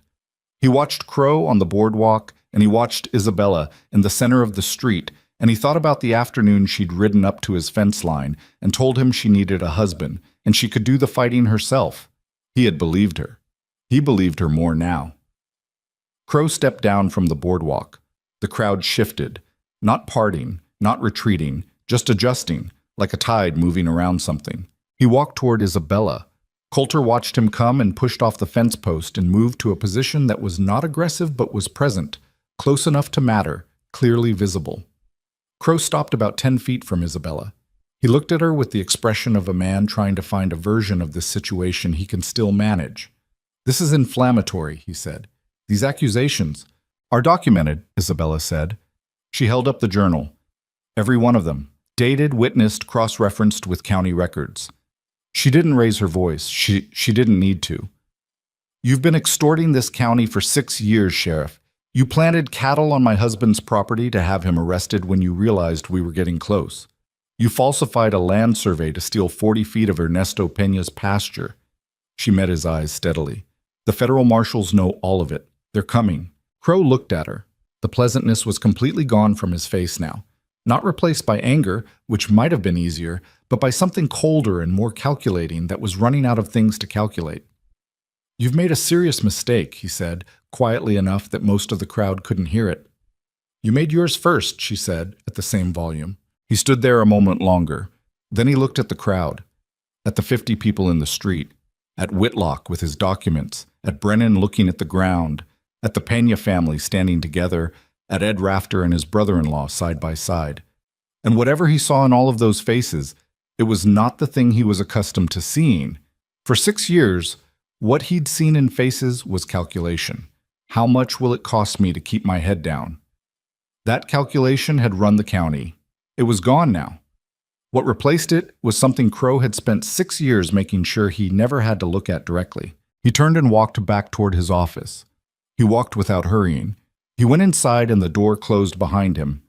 And Luther Crane and the deputies looked at each other, and then at the crowd, and then, one by one, found reasons to be elsewhere. The street was not silent. People began talking, to each other, to Isabella, to Whitlock. Someone clapped. It wasn't triumphant. It was the sound of relief that had been held in too long. Coulter came and stood beside Isabella. She was still holding the journal. She looked like she was very tired, in the bone-deep way of someone who has been running on adrenaline and sheer will for days and has just felt the ground stop moving under her. "It's not over," she said to him specifically, because she needed to say it to someone who understood it fully. "No," he agreed, "but it's different now." She looked up at him. Something moved across her face that was too many things at once to name cleanly. Relief and exhaustion and the particular satisfaction of a thing long and carefully built, finally holding its shape under weight. And something else underneath all of that. Something quieter. "Come on," he said. "Let's get you home." She nodded. Ramon appeared at her other side, and he put his hand on her back the way fathers do when their children have done something that leaves them without adequate words. And Isabella leaned into it briefly. Just a moment, just enough, before she straightened again and turned toward the horses. Behind them, the people of Red Creek County stood in the street they'd been afraid of for 6 years, and found that the air in it tasted different than it had an hour ago. Not safe yet, not clean yet, but different. And different that morning was enough to build on. The federal marshals arrived on a Tuesday, 11 days after the gathering on Main Street. There were 3 of them, 2 younger men and a senior marshal named Gideon Cross, who was in his 50s and had the particular unhurried quality of someone who had done this work long enough to know that urgency and haste were different things. He rode into Red Creek without announcement, went directly to the county courthouse, and spent the first 2 hours reading documentation before he spoke to anyone. Whitlock met with him that afternoon and spent 3 hours going through the evidence package. Cross asked questions that were precise and showed he'd read everything carefully before arriving. That evening, Cross came to the Hale Ranch. He sat at the kitchen table, the same table where Ed Rafter had first unfolded his arms and let his guard down, where Isabella had laid out her journals month after month, where Coulter had drunk cold coffee and made the decision that changed the shape of his life. And he looked at Isabella across it with the evaluating eyes of a man who assessed people for a living. "You built this case yourself," he said. It came out with the same quality Whitlock's statement had carried. Not a compliment exactly, more like an acknowledgement of a fact that had surprised him. "With help," Isabella said. "The structure of it, the sequence of evidence, the way you cross-referenced the survey document with the installation record." He tapped the file in front of him. "Most people bring us accusations. You brought us a case. I brought you what I could document," she said. "The accusations were always there. Everyone in this county had accusations.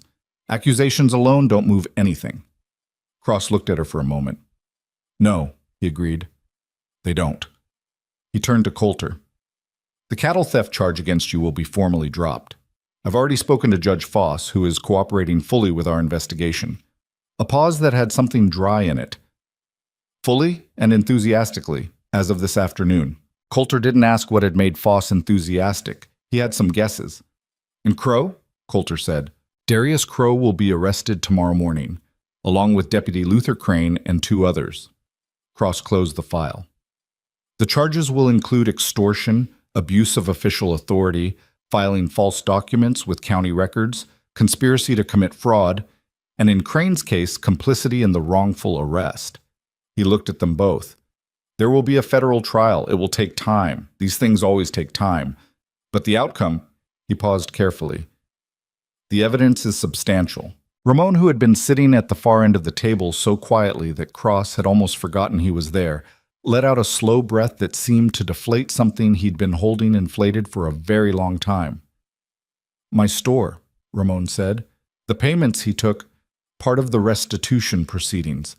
I won't make promises I can't back up tonight, Mr. Navarro, but what was taken under extortion is recoverable in federal court. Ramon nodded. He looked at his hands on the table. He looked at Isabella. She reached over and covered his hands with hers and held them there. And he closed his eyes briefly. And that was the most either of them said about 3 years of monthly payments and broken windows and fear. Cross left an hour later with the full evidence package and the promise that his office would be in contact. After his horse disappeared down the wagon road, the three of them sat at the table in the quiet of the kitchen for a while without speaking. It was Ramon who finally said something. I want chicken for dinner. Coulter looked at him. I haven't wanted anything specific to eat in months, Ramon said, with a slightly embarrassed dignity. I want chicken with the potatoes. Isabella laughed. It was the real laugh, the one she couldn't stop. Coulter watched her and felt something in his chest do a thing he'd stopped expecting it to do some years back. He got up and went to look in the larder. They arrested Crow the next morning. Coulter heard about it secondhand from Ed Rafter, who'd been in town when it happened. Cross and his 2 deputies had gone to the sheriff's office at 7 in the morning. Crow had been at his desk. He had looked at the federal arrest warrant and at the 3 men holding it and had said nothing for a long moment, and then he had stood up and allowed himself to be cuffed without resistance. He had walked out of his own office between 2 federal marshals and into the street that he'd owned for 6 years. And the people who saw it had mostly been silent. Ed said, Nobody cheered. Nobody said anything. They just watched. That's right, Coulter said. I thought people would... Ed paused. I don't know what I thought. When something's been wrong for a long time, seeing it corrected doesn't feel like winning, Coulter said. It feels like finally being able to exhale. Ed thought about that. Yeah, he said. That's exactly what it felt like. Luther Crane was arrested at his house. The 2 other deputies were picked up before noon. By the time the sun was directly overhead, Darius Crow and 3 of the men who had built his operation with him were in federal custody and on their way out of Red Creek County. The county was without a sheriff for 6 weeks while the state organized an interim appointment. Those 6 weeks were not seamless. Nothing is seamless in the absence of something that's been holding a shape, even when what was holding the shape was rotten. There were disputes, confusion, a land argument between 2 ranchers that had nothing to do with Crow, but that Crow had been suppressing for his own reasons. There was a period of not knowing who was in charge of what, which was uncomfortable for everyone. But it was honest discomfort, the kind that comes from real problems working themselves out, rather than being buried under a layer of enforced silence. People argued and complained and then, for the most part, worked things out, because the alternative was continuing to argue and complain, and most people would rather get something resolved than be right indefinitely. The county commissioner, the one who had done nothing 8 months ago when Ramon went to him, resigned quietly in the 4th week. He sent a letter to the county that said he was stepping down for personal reasons. Nobody publicly called him a coward for it, though privately opinions varied. Ernesto Peña's east pasture was surveyed again by an independent assessor brought in from the next county over. The assessment confirmed what the fraudulent survey had concealed. The boundary was 40 feet east of where Crow's cousin had placed it. The correction was filed with county records on a Thursday afternoon without ceremony, and Ernesto drove fence posts back into the correct ground himself, with his oldest son beside him, and didn't say much about it to anyone.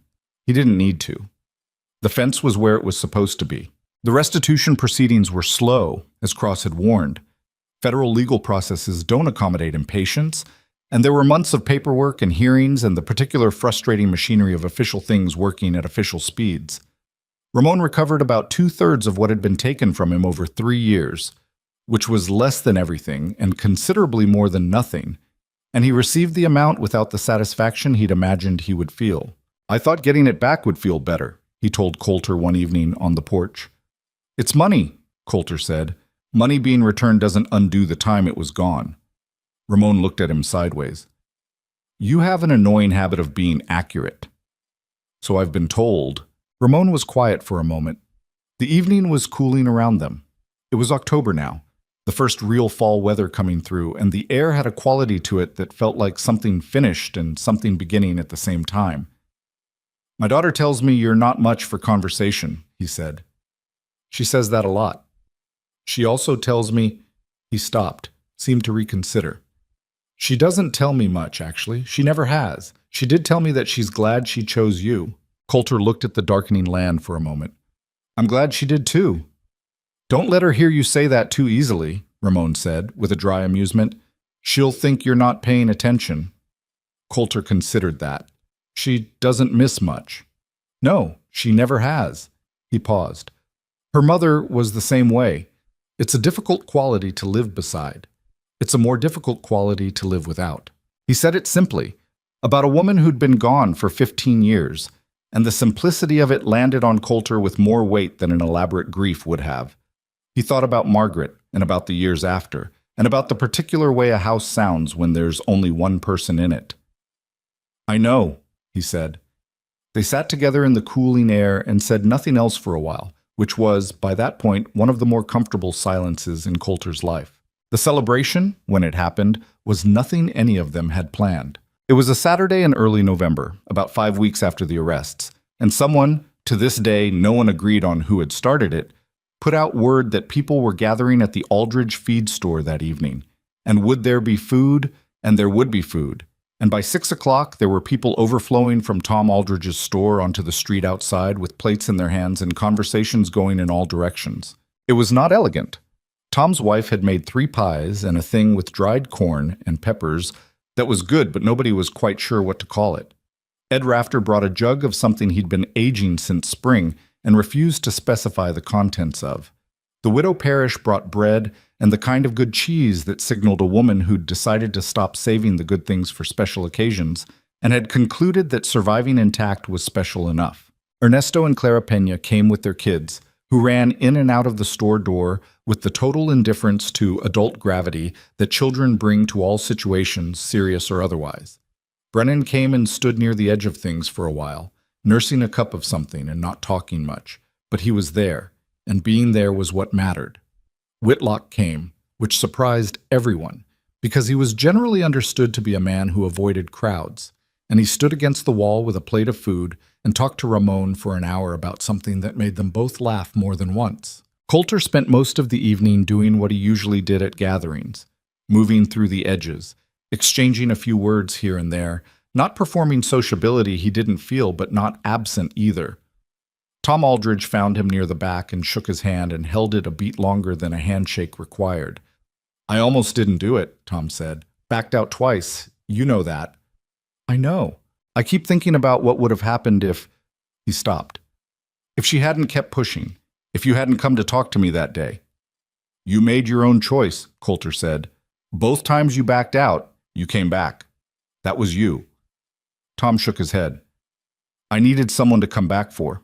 Coulter didn't have an answer to that felt adequate, so he just nodded, and Tom went back to his guests, and Coulter stood there thinking about what that meant. The way people sometimes needed to borrow courage from a structure larger than themselves until they could stand in it on their own. It wasn't weakness, that borrowing. It was just how things actually worked, as opposed to how people liked to think they worked. Isabella found him near the door later. She had a plate with things on it that she'd mostly eaten, and she looked tired in the comfortable way of someone tired from a good evening rather than from dread. You've been standing near exits all night, she said. Habit. It's not a criticism. She stood beside him looking at the room, all of it, the people and the noise and the kids running and Tom's inexplicable corn dish and the widow Parrish laughing at something Whitlock had said. It's a lot, she said. It is. Good lot or too much lot? He thought about it genuinely. Good lot, he decided. Just lot. She nodded. A pause. Daniel, Ed's brother-in-law, he told me tonight he's going to apply to lease the county land again, the land he's been on for 6 years. She looked at her plate. He said he figured it was worth trying now, since the people reviewing the application wouldn't be doing it with a particular set of instructions anymore. He'll get it, Coulter said. Probably. She glanced at him. He also said, and I'm telling you this because you should hear it, he said the reason he finally agreed to come forward was because you rode out there twice, and the second time you didn't say anything persuasive. You just sat with him and waited. Coulter remembered that. He hadn't had anything persuasive left by the second visit, so he just stayed present until Daniel was ready to say what he was going to say. I didn't have a better option, Coulter said. That's the most useful kind of thing, Isabella said. When there's no better option and you just stay. He looked at her. She was looking at the room, not at him, with that quality she had of saying something real while appearing to be talking about something else. He'd been learning to catch it. Isabella, he said. She turned. I'm glad you rode onto my property, he said. That afternoon. I'm glad you made the case you made. Something moved across her face. The guarded thing that usually lived there did something complicated. You made it easy, she said. You said yes. You picked the right person to ask. I did a lot of research, she said, with a faint dryness that was her version of deflection. I know you did. He looked at her steadily. And then you rode out there and made the case and waited to see if I was who you thought I was. A pause. Were you? I'm still figuring that out, he said. But I think so, mostly. She held his gaze for a moment, and then she did something that was not quite a smile and not quite something else. An expression he'd been seeing more of in recent months that lived on her face when she wasn't managing it. Mostly is honest, she said. Mostly is what we've got. It's enough. He thought about the word enough, and what it had meant to him at different points in his life. There had been a time when enough meant bare minimum. Just enough to get through, just enough to keep the ranch going, just enough of a life to call it one. He'd called that contentment because it was quieter than admitting it was something he'd settled into when the bigger things felt too far away to reach for. He didn't think that anymore. He wasn't sure when he'd stopped thinking it. The November air came in through the open door and moved through the warm room, and outside, the stars were coming in over Red Creek County, the same stars that had been there for every year of Crow's management and every year before that, indifferent to the human arrangements below them, and yet somehow always there when a person needed something to look at that was larger than the problem in front of them. The town was not fixed. The county was not healed. Those things take years, and some of the damage from 6 years of organized corruption doesn't come fully undone. It changes the soil of a place. The way people's trust in institutions grows back slower and more carefully. The way certain conversations still lower a voice before they're remembered to be safe. But the machinery that had been holding all of it in place was gone, and the people who had been told, quietly and persistently, that there was nothing to be done, that this was just how things were in Red Creek County, that the smart move was to pay and keep your head down and not make trouble for yourself. Those people had stood in a street and said something different out loud, and the saying of it had mattered, and they all knew it had mattered, and that knowledge was not nothing. It was, in fact, the most consequential thing that had happened in that county in years. Not the arrests, though the arrests were necessary. Not the legal proceedings, though the legal proceedings were real and ongoing. The most consequential thing was 50 people deciding, on the same morning, that the story they'd been given about their own powerlessness was not the true story. You can't unlearn that. Once a person has stood up and the ground held under them, they know it's possible. They carry that knowledge differently than they carried the fear. That was what Isabella Navarro had understood. From the beginning, even when she'd ridden alone out to a stranger's fence line with a proposition that sounded desperate and was anything but. She hadn't just been building a legal case. She'd been building a proof, demonstrating, with evidence and structure and the particular discipline of someone who believed in the power of documented truth, that the machine Crow had built was not as solid as it looked, that it had cracks, and that cracks, given the right pressure in the right place, open. She was not a perfect person. She was impatient with slowness that she found unnecessary. She held grudges with more precision than she sometimes admitted. She reorganized spaces without asking and was almost always right about the reorganization, which was its own kind of irritating. She had spent so long being the person who handled things that accepting help still sat crooked on her, still required a conscious and sometimes visible adjustment. Coulter was not a perfect person either. He withdrew when he should have spoken. He had 11 years of solitary habits that were slow to yield and occasionally genuinely inconvenient. He was still sometimes surprised to walk into his kitchen and find it occupied and warm, and the surprise had a complicated texture, part pleasure, part the residue of years of getting used to absence. They were figuring it out. That was the honest description. They were figuring it out in the particular way that people who are both somewhat stubborn and both actually try and figure things out, with friction and adjustment and the occasional evening where the silence between them had an edge to it, and the occasional morning where it didn't, and the accumulation of days that slowly, without announcement, became something they were both inside of. It was not a romance that had declared itself in a moment. It was something built in increments, the way the case had been built, one documented incident at a time, one honest conversation at a time, one shared evening on the porch at a time, until the porch felt like somewhere both of them belonged. The ranch did well that winter.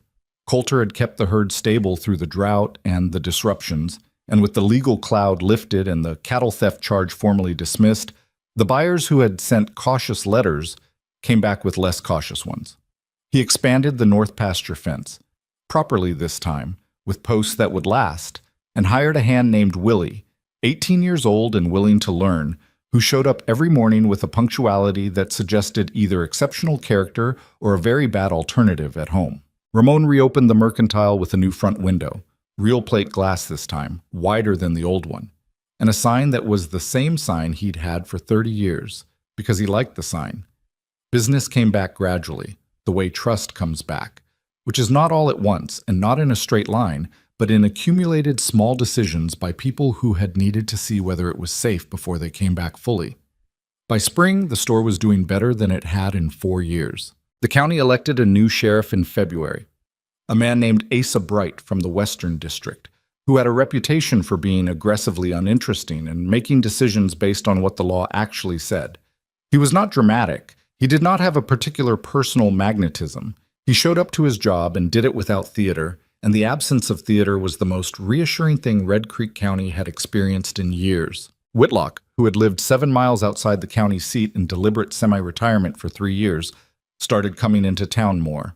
He had coffee with Ramon on Thursday mornings and occasionally stopped into the county courthouse to review public records, not because anyone asked him to, but because he'd been watching things go sideways for years from a safe distance and had decided he was done with the distance. He didn't announce this change, he just started showing up. Spring came in warm and wet, which after the previous summer's drought felt like an overcorrection that nobody was complaining about. The creek beds that had cracked into plates of dry mud filled and ran properly for the first time in 2 years. Coulter's pastures came in green. Things grew. On a morning in April, Coulter was mending fence on the south pasture. The same fence, the same basic work that he'd been doing when Isabella rode up on her bay mare nearly a year before, and he heard hoofbeats on the wagon road.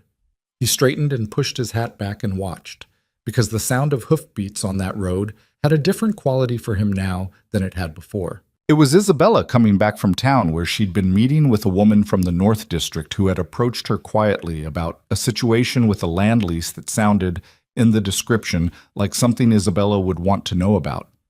She'd been going to those meetings more and more, people finding their way to her, because word had moved through the county about the woman who'd kept the records and stood in the street and said the true thing out loud.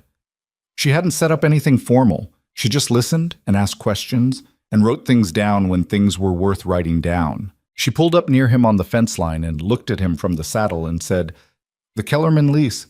It's the county works surveyor again. Different man, same approach." Coulter looked at her.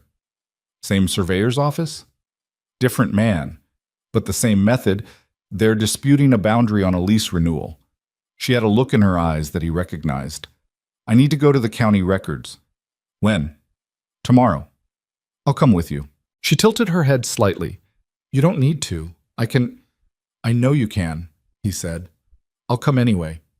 She looked at him for a moment with that expression on her face, the one that wasn't quite a smile, that lived on her when she wasn't managing it, something easy and real. "Okay," she said. He went back to the fence. She didn't ride off immediately. She stayed on the mare for a moment, watching him work, and he was aware of it the way you become aware of warmth. "Coulter," she said. He looked up. "The bay mare's pregnant." He blinked. "How long have you known?" "The farrier mentioned it this morning." "You're telling me now?" "I'm telling you now."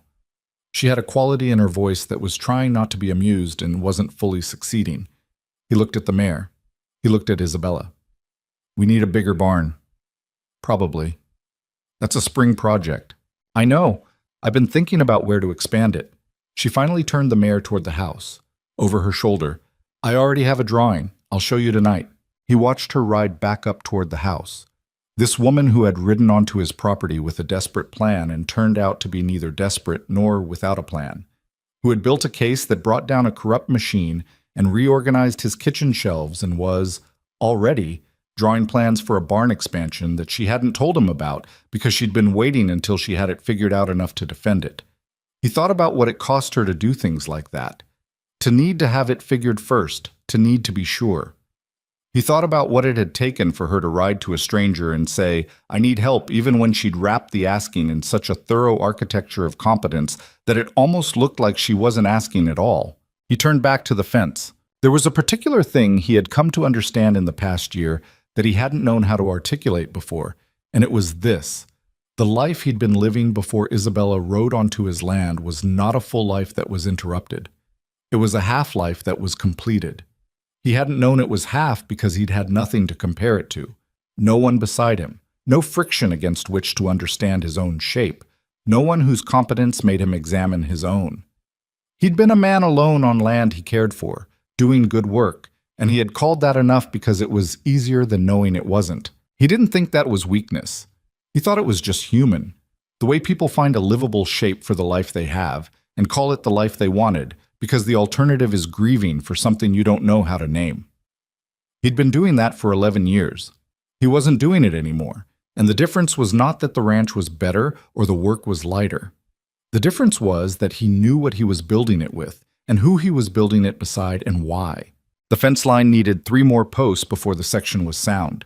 He worked until mid-afternoon with the particular focus of a man doing physical work that his mind is only partly in, the rest of it somewhere warm and inhabited, in a kitchen that had been reorganized into something better, in a house that sounded like people were in it, in a life that he had not planned and would not trade. Out in the south pasture, the new grass was coming in green and thick. The creek was running. The cattle were moving through the field in their slow, unhurried way, doing what cattle do when the land is good and the fences hold and the season is kind. Red Creek County was not a perfect place. It had never been. It had corruption built into its history the way all places do, and the removal of one corrupt man and his apparatus didn't fix everything that was wrong with how power arranged itself in small counties in the state of Texas. There would be other problems, other battles, other ordinary people who needed to find out whether the ground would hold when they stood on it. But Isabella Navarro Hale had shown one way that it could be done. Not with a hero, not with a single dramatic act, but with a journal and a 14-month habit of writing down the truth and a willingness to ride out to a stranger's fence line and ask for what she needed. And Coulter Hale had shown something too, quieter but no less real, that sometimes the most necessary thing a person can do is simply refuse to look for the door. The evening came in over the flats, slow and orange, the way it did in spring when the air was still clean. Somewhere in the house, something was being cooked that smelled of cumin and peppers. Ramon's laugh came through an open window, prompted by something. A young ranch hand was finishing his last task of the day with the thoroughness of someone trying to prove something. Coulter washed his hands at the pump and walked to the porch and stopped there for a moment before going inside. He looked at the land. His land. Their land. The same flat piece of West Texas he'd been working for 11 years. And it looked back at him the way land always does. Patient, indifferent, entirely dependent on whoever was caring for it. He was caring for it. He was not doing it alone. He went inside.